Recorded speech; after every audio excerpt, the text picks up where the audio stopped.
आप सभी का स्वागत है आपके YouTube channel GR study hub में। दोस्तों, पिछली कक्षा में हमने वैदिक संस्कृति के बारे में वर्णन किया था कि किस प्रकार भारत में आर्यों का आगमन हुआ था तथा आर्यों के आगमन के समय उन लोगों को किन प्रकार की समस्याओं का समाधान करना पड़ा और उनकी जो सफलता के क्या कारण है उनका हमने विस्तार पूर्वक वर्णन किया है। आज हम इस क्लास में आगे जो कबीला या परिवार था उसके बारे में वर्णन करेंगे। आप बने रहे हमारे वीडियो के साथ, ये वीडियो आप अंत तक जरूर देखें। तो शुरू करते वैदिक सभ्यता का जो अगला टॉपिक है वो है परिवार या कबीला। जब आर्य भारत में आए थे तब वो छोटे छोटे ग्रुप या समूह में रहते थे और अलग अलग स्थान पर रहते थे। तो आप साथ में लिखते जाएं। वैदिक काल में आर्यों का संबंध गोत्र से नहीं था, मतलब उनकी जो एक जात थी उनसे उनको नहीं पहचाना जाता था। एक कबीले में 100 से ज्यादा लोग नहीं रहते थे। यानी वैदिक काल में जो आर्यों का संबंध था उसमें उसका संबंध था वो गोत्र से नहीं था और एक कबीले में 100 से ज्यादा लोग नहीं रहते थे, क्योंकि जब शुरुआत में उनका जो समूह था वो बिल्कुल ही छोटा था। लोगों की सबसे ज्यादा आस्था उसके कबीले में थी। यानी उस समय के जो लोग थे उनमें जो सबसे ज्यादा उन लोगों की प्रति आस्था थी वो किसमें थी? कबीले में, जिसे हम जन कहते हैं, जिसे हम जन कहते हैं। आपको वैदिक काल में पूछ लिया जाएगा कि जन किसे कहते हैं, तो आपको ये बताना है कि जो कबीले उनके प्रति जो आर्य समाज के जो लोग रहते थे उनकी जो आस्था थी वो कबीलों में थी और उन्हीं कबीलों को हम जन कहते हैं। अब आगे वैदिक काल में आर्यों में 275 बार जन शब्द का उल्लेख मिलता है। यानी जो वैदिक काल में जब आर्यों के जो जन थे उनमें जो हमारा उल्लेख मिलता है वो 275 बार उल्लेख मिलता है, लेकिन हमें जनपद का उल्लेख नहीं मिलता है।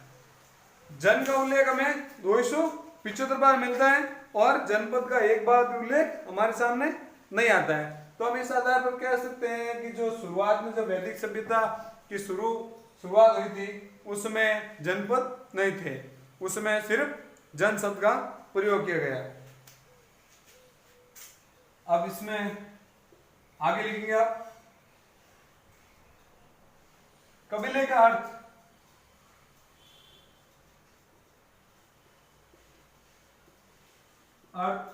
हमें मिलता है वह विष के रूप में, जिसका उल्लेख 170 बार हुआ है।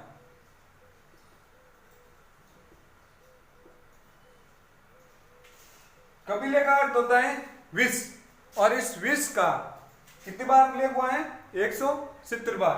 तो आपको याद रखना है कि जो वैदिक काल में जो परिवार या कबीला था उसमें उनके लोगों का जो संबंध था वो गोत्र से नहीं था। एक कबीले में 100 से ज्यादा लोग नहीं रहते थे। लोगों की जो सबसे ज्यादा आस्था थी वो कबीले के प्रति थी, जिसे हम जन कहते हैं। और ऋग वैदिक काल में या वैदिक सभ्यता में जन का उल्लेख 275 बार किया गया है और इसमें जनपद का उल्लेख एक बार भी नहीं मिलता है। फिर कबीले का अर्थ हमें विष के रूप में मिलता है। जो गांव का नाम रखा होगा उसमें कबीले का जो एक नाम है वो विष के रूप में, तो इसका उल्लेख 170 बार मिलता है। एक बार इसका स्क्रीनशॉट ले लें, फिर आगे बढ़ेंगे।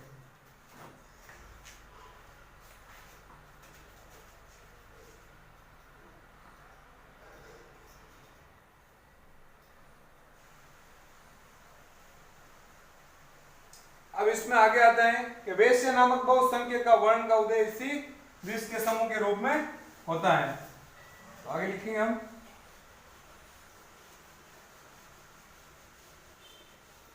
आप हमारे साथ बने रहे। निश्चय आपका जो ये सिलेबस है वो according to RS, SI, REET, Patwar, Rajasthan police के रिलेटेड है। ये इनसे बाहर आपका एक भी क्वेश्चन नहीं जाएगा। आप बने रहे हमारे साथ और हमारी कोशिश रहेगी कि जल्द से जल्द अलग अलग विषय की क्लास आपके सामने लगेगी। तो हम आगे लिखेंगे इसमें कि वैश्य नामक बहुसंख्यक वर्ण का उदय भी, वैश्य नामक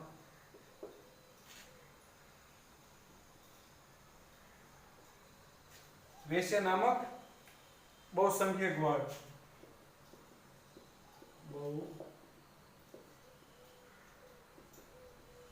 वर्ण का उदय भी इसी समय होता है। मतलब वैश्य जो एक वर्ग है उसका भी उदय इसी समय होता है, इसी विषय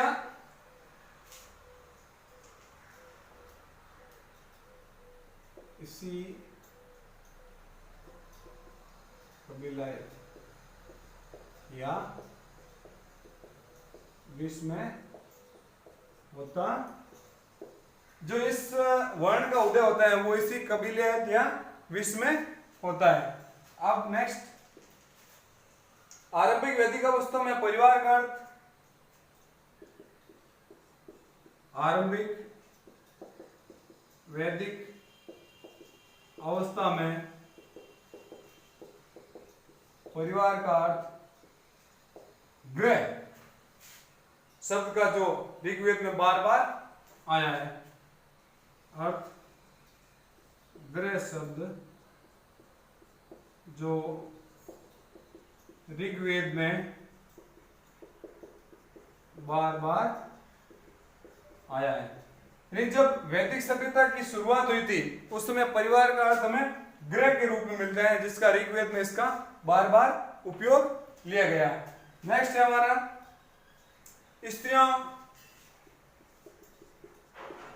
स्त्रियों सभा समितियों में भाग लेती थी तथा यज्ञ व आहुति में पुरुषों के साथ बैठती थी। यानी इससे हमें पता चलता है कि जब वैदिक कालीन संस्कृति का जब विकास हुआ उस समय स्त्रियों की संख्या बहुत अच्छी थी। वो सभा और समिति में भाग लेती थी, यज्ञ और आहुति में पुरुषों के साथ साथ यज्ञ करती और आहुति देती थी। ये जो वैदिक सभ्यता का जो पूर्वकालीन है ये स्त्रियों और पुरुषों दोनों के लिए समान अवसर पैदा करता है, जिसमें दोनों ही परिवार में एक दूसरे का सहयोग से काम करते हैं। अब इसमें हम एक बार आप इसका स्क्रीनशॉट ले लें।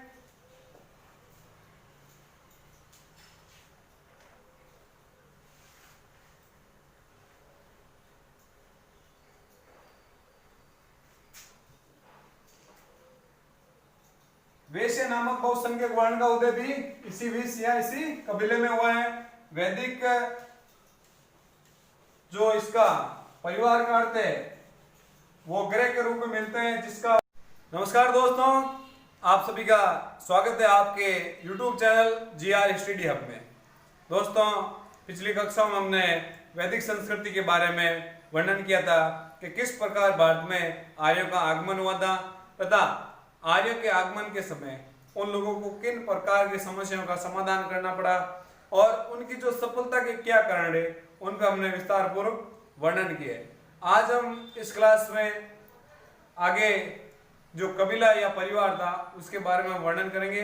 आप बने रहे हमारे वीडियो के साथ, ये वीडियो आप अंत तक जरूर देखें। तो शुरू करते वैदिक सभ्यता का जो अगला टॉपिक है वो है परिवार या कबीला। जब आर्य भारत में आए थे तब वो छोटे छोटे ग्रुप या समूह में रहते थे और अलग अलग स्थान पर रहते थे।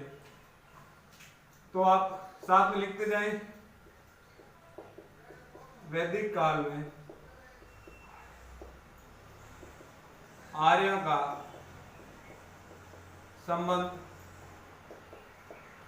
गोत्र से नहीं था, मतलब उनकी जो एक जात थी उनसे उनको नहीं पहचाना जाता था। एक कबीले में 100 से ज्यादा लोग नहीं रहते थे। यानी वैदिक काल में जो आर्यों का संबंध था उसमें उसका संबंध था वो गोत्र से नहीं था और एक कबीले में 100 से ज्यादा लोग नहीं रहते थे, क्योंकि जब शुरुआत में उनका जो समूह था वो बिल्कुल ही छोटा था। लोगों की सबसे ज्यादा आस्था उसके कबीले में थी। यानी उस समय के जो लोग थे उनमें जो सबसे ज्यादा उन लोगों की प्रति आस्था थी वो किसमें थी? कबीले में, जिसे हम जन कहते हैं, जिसे हम जन कहते हैं।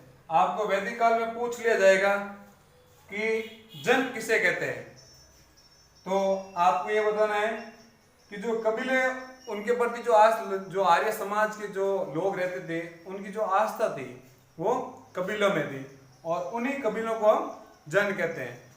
अब आगे वैदिक काल में आर्यों में 275 बार जन शब्द का उल्लेख मिलता है। यानी जो वैदिक काल में जब आर्यों के जो जन थे उनमें जो हमारा उल्लेख मिलता है वो 275 बार उल्लेख मिलता है, लेकिन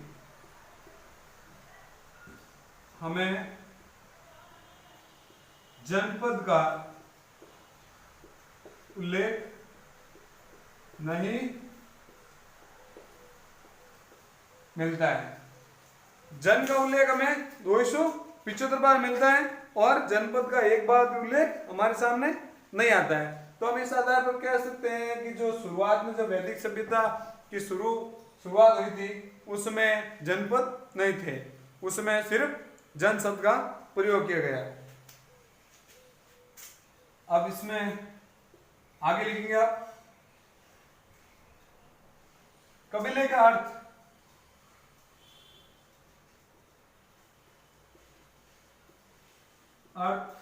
हमें मिलता है वह विष के रूप में, जिसका उल्लेख 170 बार हुआ है।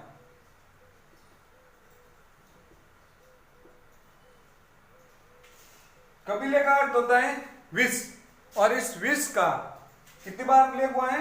170 बार। तो आपको याद रखना है कि जो वैदिक काल में जो परिवार या कबीला था उसमें उनके लोगों का जो संबंध था वो गोत्र से नहीं था। एक कबीले में 100 से ज्यादा लोग नहीं रहते थे। लोगों की जो सबसे ज्यादा आस्था थी वो कबीले के प्रति थी, जिसे हम जन कहते हैं। और वैदिक काल में या वैदिक सभ्यता में जन का उल्लेख 275 बार किया गया है, और इसमें जनपद का उल्लेख एक बार भी नहीं मिलता है। फिर कबीले का अर्थ हमें विष के रूप में मिलता है। जो गांव का नाम रखा होगा उसमें कबीले का जो एक नाम है वो विष के रूप में, तो इसका उल्लेख 170 बार मिलता है। एक बार इसका स्क्रीनशॉट ले लें, फिर आगे बढ़ेंगे।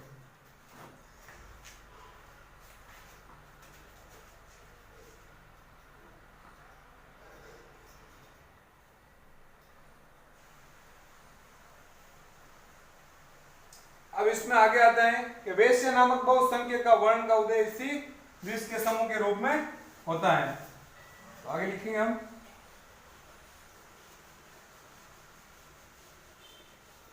आप हमारे साथ बने रहे। निश्चय आपका जो ये सिलेबस है वो according to RS SI REET Patwar Rajasthan police के रिलेटेड है। ये इनसे बाहर आपका एक भी क्वेश्चन नहीं जाएगा। आप बने रहे हमारे साथ, और हमारी कोशिश रहेगी कि जल्द से जल्द अलग अलग विषय की क्लास आपके सामने लगेगी। तो हम आगे लिखेंगे इसमें कि वैश्य नामक बहुसंख्यक वर्ण का उदय भी, वैश्य नामक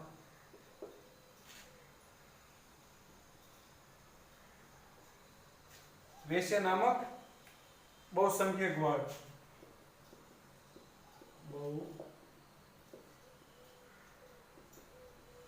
वर्ण का उदय भी इसी समय होता है।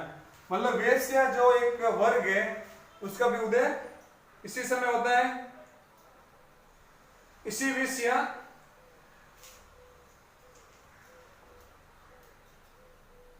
इसी कबीला या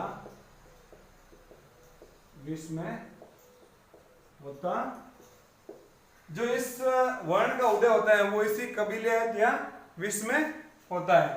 अब नेक्स्ट, आरंभिक वैदिक अवस्था में परिवार का अर्थ, आरंभिक वैदिक अवस्था में परिवार का अर्थ गृह शब्द का जो ऋग्वेद में बार बार आया है। अर्थ गृह शब्द जो ऋग्वेद में बार बार आया है। यानी जब वैदिक सभ्यता की शुरुआत हुई थी उस समय परिवार का अर्थ हमें गृह के रूप में मिलता है, जिसका ऋग्वेद में इसका बार बार उपयोग लिया गया है। नेक्स्ट है हमारा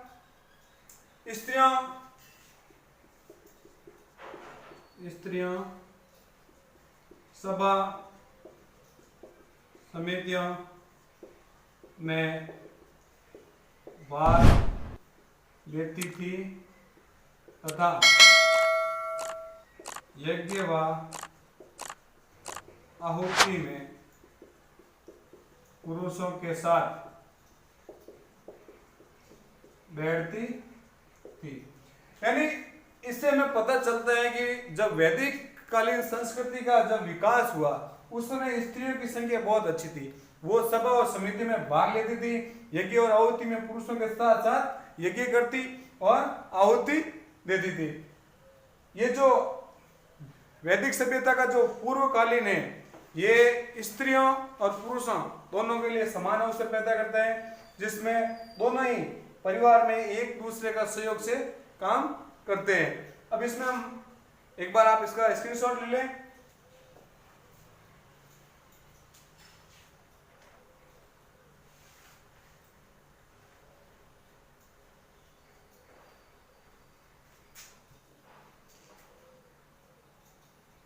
नामक बहुसंख्यक वर्ण का उदय भी इसी विष या इसी कबीले में हुआ है। वैदिक जो इसका परिवार का अर्थ है वो ग्रह के रूप में मिलते हैं, जिसका हाँ तो दोस्तों हम बात कर रहे थे वैदिक सभ्यता में। वैदिक सभ्यता में हम आगे बढ़ेंगे कि इसमें और क्या क्या मिला था परिवार, और इसमें इस सभ्यता या काल में नियोग प्रथा तथा विधवा विवाह का उल्लेख मिलता है। बाल विवाह का उल्लेख नहीं होता है। विवाह की आयु 16 या 17 वर्ष की थी। यानी इस वैदिक सभ्यता के अंतर्गत हमें जो इन परिवार में जो प्रथाएं चल रही थी समाज में, उसमें नियोग प्रथा और विधवा विवाह, बाल विवाह का इसमें उल्लेख नहीं मिला है। इन दोनों के आधार पर हम कह सकते हैं या अनुमान लगा सकते हैं कि जो पूर्व वैदिक संस्कृति थी उसमें स्त्रियों की स्थिति बहुत ही अच्छी थी, क्योंकि उनको जो मान लीजिए समय से पहले यदि कोई महिला विधवा हो जाती थी तो उसको अपना जीवन यापन करने के लिए दूसरा विवाह वो कर सकती थी। और बाल विवाह सबसे बड़ी पूरी थी, ये बाल विवाह ये उसमें नहीं मिलती है। और विवाह की जो औसत आयु मिलती है वो हमें 16 से 17 वर्ष की मिलती है। अब हम बात करेंगे इस वैदिक सभ्यता की सामाजिक व्यवस्था के अंतर्गत। एक बार इसका स्क्रीनशॉट ले लें, फिर आगे बढ़ते हैं।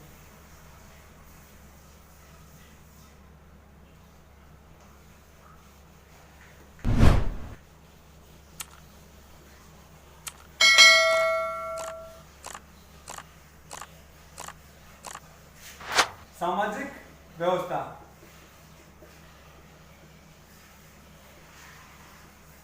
व्यवस्था या वर्गीकरण, यानी समाज किन किन भागों में वर्गीकरण था, किन का समाज में प्रभुत्व था, इन बातों में हम चर्चा करेंगे।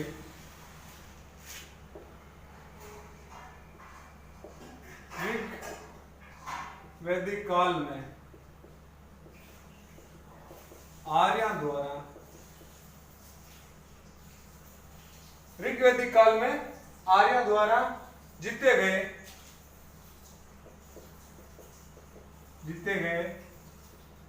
दास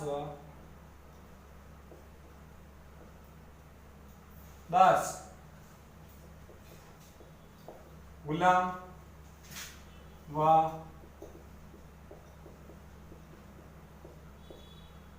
शूद्र कहते थे। ऋग्वैदिक काल में आर्यवर्ण व दासवर्ण दोनों का उल्लेख मिलता है। यानी आर्य द्वारा जीते गए जो दास थे उनको गुलाम या शूद्र कहते थे। और ऋग्वेद में दो वर्ण मिले हैं, दो वर्णों का उल्लेख मिला है, एक है आर्यवर्ण, दूसरा है दासवर्ण। फिर आगे बढ़ते हैं। जीती हुई सामग्री को कबीले के सरदार व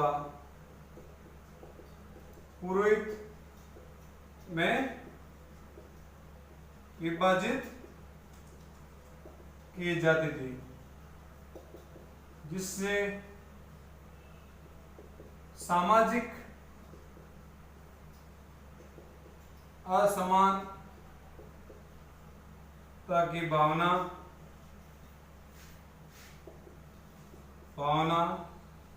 प्रकट होती है तथा धीरे धीरे समाज 3 भागों में विभाजित हो जाता है।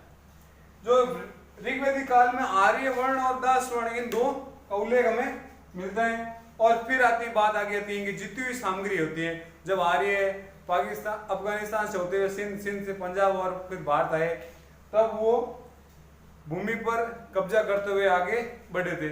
लेकिन उस समय भूमि पर जो कब्जा करते थे उस पर उनका निजी संपत्ति का अधिकार नहीं था, उस पर वो पशुपालन का काम करते थे।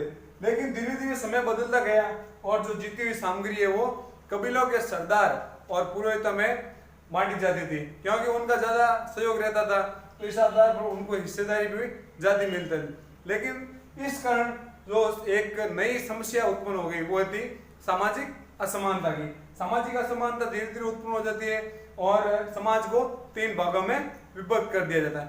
एक बार इसका स्क्रीनशॉट ले लो, फिर आगे बढ़ते हैं।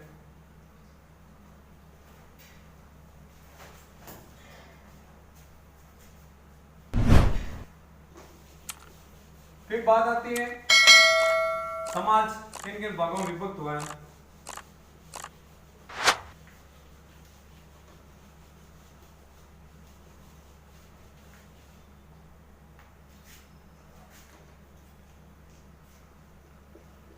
समाज का 3 भागों में वर्गीकरण। पहला भाग आता है योद्धा, दूसरा आता है पुरोहित, तीसरा आता है सामान्य जन। ये 2 मुख्य थे जो राजा के सहयोगी योद्धा था, वो युद्ध करता था, जिनकी सबसे ज्यादा महत्वपूर्ण भूमिका होती थी। पुरोहित था, वो राजा का खास था, यानी प्रमुख व्यक्ति था। फिर तीसरा आता है वो सामान्य जन। फिर एक चौथा वर्ण का उल्लेख शूद्र के रूप में होता है। ये ऋग्वेद के 10वें मंडल में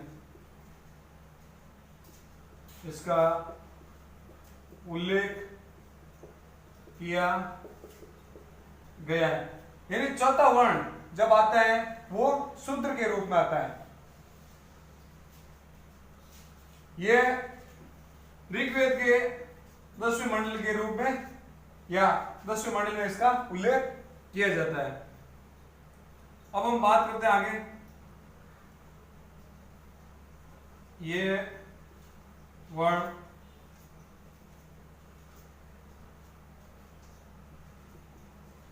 योद्धा व पुरोहित के घरों में काम करते थे। ये जो चौथा वर्ण था ये शूद्र, ये इनके घरों में या इनका जो काम होता था वो ये करते थे। फिर हम बात करते हैं आगे। एक बार इसका स्क्रीनशॉट ले लो, फिर हम आगे बढ़ते हैं।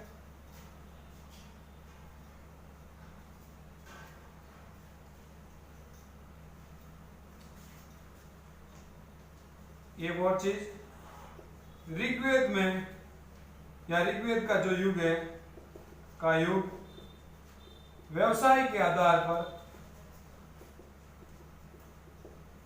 पर वर्गीकृत था। यानी इसका जो युग था वो व्यवसाय के आधार पर, ना कि जात या गोत्र के आधार पर। तो कैसे था, आगे बढ़ेंगे हम।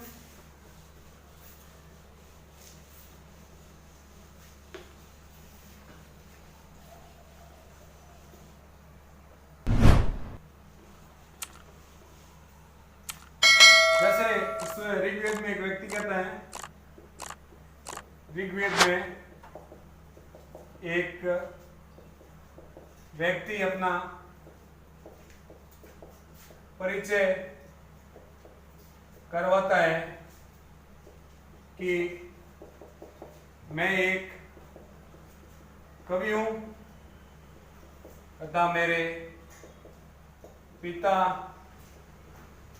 वेद है और मेरी माता गृहिणी है जो चक्की पीसती है, लेकिन अलग अलग व्यवसाय होने के बाद भी हम साथ साथ जीविकोपार्जन करते हैं। यानी इस वैदिक सभ्यता के अंदर एक व्यक्ति अपना परिचय करवाता है।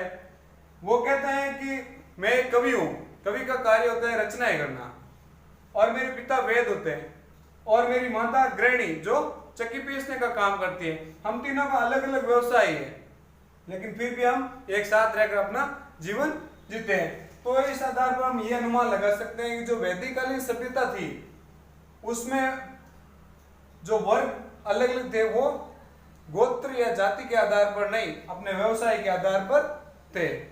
फिर हम आगे बढ़ेंगे।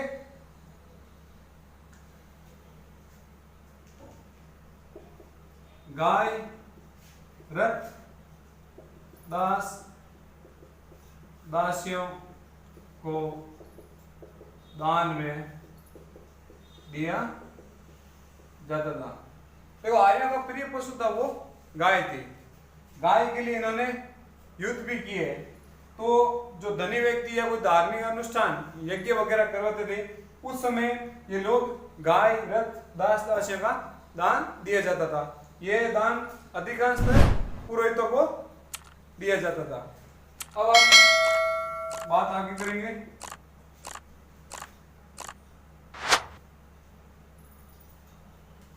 ऋग्वेद में ब्राह्मण, ऋग्वेद में ब्राह्मण शब्द का उल्लेख 14 बार होता है तथा क्षत्रिय का उल्लेख 9 बार होता है। ऋग्वेद में जो ब्राह्मण शब्द का उल्लेख किया गया है वो 14 बार होता है और क्षत्रिय शब्द का उल्लेख हमें 9 बार मिलता है। एक बार इसका आप स्क्रीनशॉट ले लो, फिर आगे बढ़ते हैं।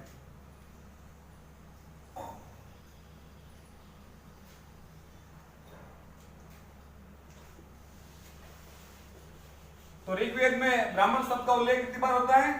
14 बार। आपको एग्जाम में सीधा सीधा पूछ लिया जाएगा कि ऋग्वेद काल में क्षत्रिय शब्द का उल्लेख कितनी बार किया गया है, तो आपको 9 बार बताना है। अब हम आगे बढ़ेंगे इसी सामाजिक व्यवस्था में। ऋग्वेद में या ऋग्वेद कालीन समाज में परिवार की भूमिका मुख्य रूप से थी। परिवार या समाज पितृसत्तात्मक था, लेकिन पितृसत्तात्मक होने के बावजूद भी स्त्रियों की भूमिका महत्वपूर्ण थी। स्त्रियों को यज्ञ अनुष्ठान में साथ बैठने की अनुमति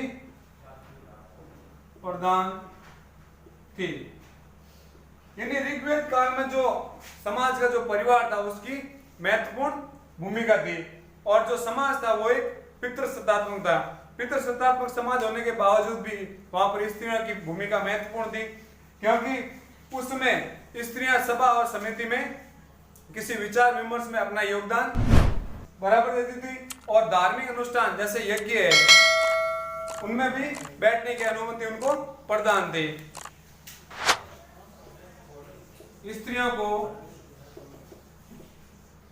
शिक्षा का अधिकार भी दिया गया था, और एक शिक्षा ग्रहण करने के समय एक संस्कार किया जाता था, उपनयन संस्कार। उपनयन संस्कार बालिकाओं के लिए भी किया जाता था। यानी शिक्षा ग्रहण करने के लिए जब गुरुकुल में बच्चा जाता था तो उससे पहले एक संस्कार किया जाता था, उस संस्कार का नाम है उपनयन संस्कार, जो उत्तर वैदिक में आते आते बालिकाओं के लिए वर्जित हो गया, लेकिन पूर्व वैदिक काल में ये बालिकाओं और बालकों दोनों के लिए अनिवार्य रूप से था। और उस समय की शिक्षा पद्धति कैसी थी? शिक्षा पद्धति गुरुकुल थी। यानी उस समय हमारे जैसे विद्यालय महाविद्यालय थे नहीं, गुरुकुल या आश्रम व्यवस्था थी, सॉरी गुरुकुल पद्धति थी, उसमें वो शिक्षा ग्रहण करने जाते थे तथा शिक्षा मौखिक रूप से ग्रहण करते थे। तो उत्तर वैदिक या पूर्व वैदिक काल में जो शिक्षा की पद्धति थी वो गुरुकुला में दी जाती थी, बालक और बालिकाओं को समान अवसर प्रदान किया जाता था, तथा जो शिक्षा का स्तर था वो मौखिक रूप से था, ना कि लिखित रूप से। तो इस आधार पर हम वैदिक सभ्यता की जो सामाजिक स्थिति है उस पर आज हमने विस्तार पूर्वक वर्णन किया है। आप हमारे इस वीडियो को अंत तक जरूर देखें। आपको यदि पसंद आया है तो इस वीडियो को लाइक करें, शेयर करें, कमेंट्स करें, और हमारे Telegram channel GR study hub में आप जुड़कर डेली टू डेली क्विज में भाग लें और अपनी तैयारी को इसी तरह क्रमबद्ध आगे बढ़ाते हुए सफलता की ओर चले। धन्यवाद। सब्सक्राइबर कीजिए हमारे चैनल को, साथ ही बेल आइकन का बटन दबाएं ताकि आपको हमारे वीडियो सबसे पहले मिले।